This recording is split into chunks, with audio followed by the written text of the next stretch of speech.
Good afternoon. This is Brother Rudolph Muhammad again. I'm actually doing this one from the vehicle as I'm on my way to Flint, Michigan.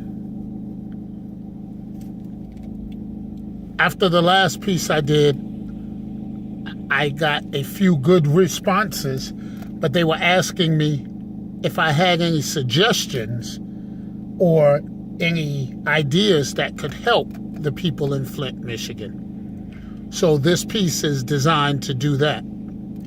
In the last piece, I just briefly gave a synopsis of things that were going wrong and just tidbits of information that the people may or may not have known. In this one, what I'll tell you is this. The bottled water for drinking is the best that you can do right now.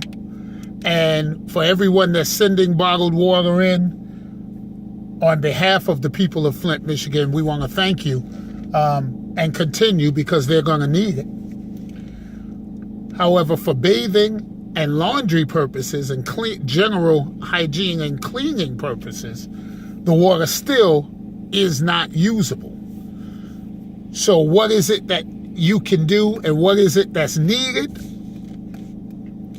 Well, two ways that you can go about cleaning the water that you have. And again, everything is based on your ability to utilize the information that's given and the resources that are available to you. One way is a reverse osmosis machine. If you can afford one, then fine, then go out and purchase yourself a reverse osmosis machine. That will help clean the water so that you can use it, not just for cooking and drinking, but for bathing and cleaning around the house also, as well as your laundry. The second way is distillation. If you distilled your water, you could take care of the heavy metal problem as well as the pathogen problem in the water. Distillation is a slower process, and it may take you 2 hours to distill a gallon of water. And that may sound like an eternity. However, once you get the process started, then it's just an ongoing process where you have to just monitor it and just keep up with it.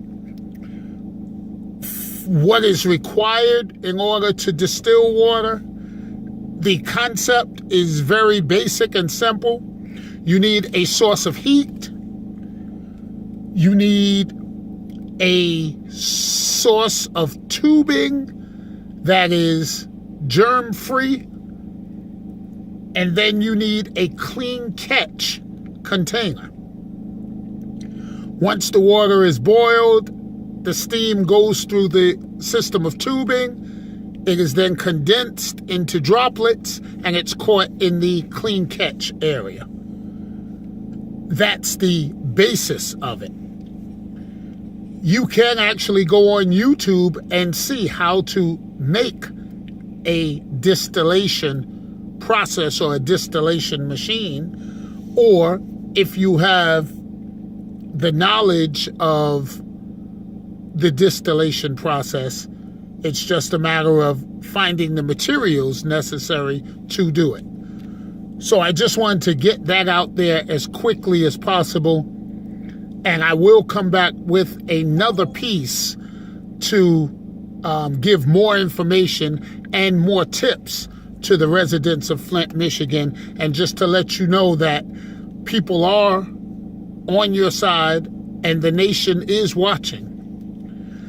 Next Wednesday, from 3 p.m. to 5 p.m. Eastern Standard Time at www.blackholeradio.com, or if you call in at 323 927-2913. There will be a 2-hour radio segment devoted strictly to the Flint, Michigan water crisis, where there will be people from Flint, Michigan actually calling in and speaking about what they know about and asking questions. There will be subject matter experts from the Flint area as well as other areas around the nation calling in to give information and to help out. A lot of the firefighters will be on board with this because they've been on the front lines with getting the water to those areas where people don't have the transportation, and we want to congratulate them. Kudos to them. Keep up the good work because, this is a human thing. It's not a race thing. It's not a color thing at this point. This is about human nature, and this is about humanity and compassion. So, tune in Wednesday coming up from 3 p.m. to 5 p.m. Eastern Standard Time. Again, the phone number, if you want to call in, it's area code 323. The number is 927-2913. Press the number 1, and you will be able to speak live, comment, answer a question, ask a question. But we want to open this up for dialogue to give those residents of Flint, Michigan who don't have access to local media a chance to be heard. If you want to go online, again, it's www.blackhole.radio, BLACKWHOLE radio / disaster awareness for community preparedness. And you can type your questions or comments right into the chat room, and the engineers will bring them out to us. I am your co-host, Brother Rudolph Muhammad, along with my co-host, Brother Joseph Muhammad, who is a lieutenant in the White Plains Fire Service up in New York. He has over 20 years of service as a first responder and a firefighter. And he and I have worked together on numerous occasions. He is also one of the past presidents of the International Association of Black Professional Firefighters. And a lot of them will be calling in also to talk about what they're doing to help out with this crisis. So, again, we want to let you know that you're not alone. We know that it's hard. We know that, you're struggling. We just want to let you know that we got your back. And together as a family, we'll get through this crisis. Let the politicians do what the politicians do. Let the litigators do what the litigators do. Let the criminal process go the way the criminal process is going to go. We're concerned with the day-to-day environment and living circumstances of the average, everyday resident of Flint, Michigan. So again, just stay tuned, and we'll have more coming to you. The International Preparedness Network is involved.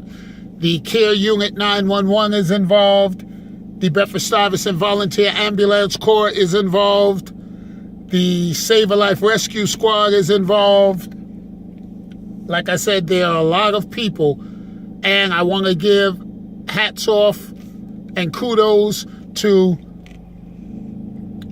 Minister Troy Muhammad and Captain Roy Muhammad from Muhammad Mosque number 1 in Detroit. I know they were just recently there with a large shipment of water and went handing it out hand to hand, door to door to the people. And this is what will be taking place until there's a change in this circumstance.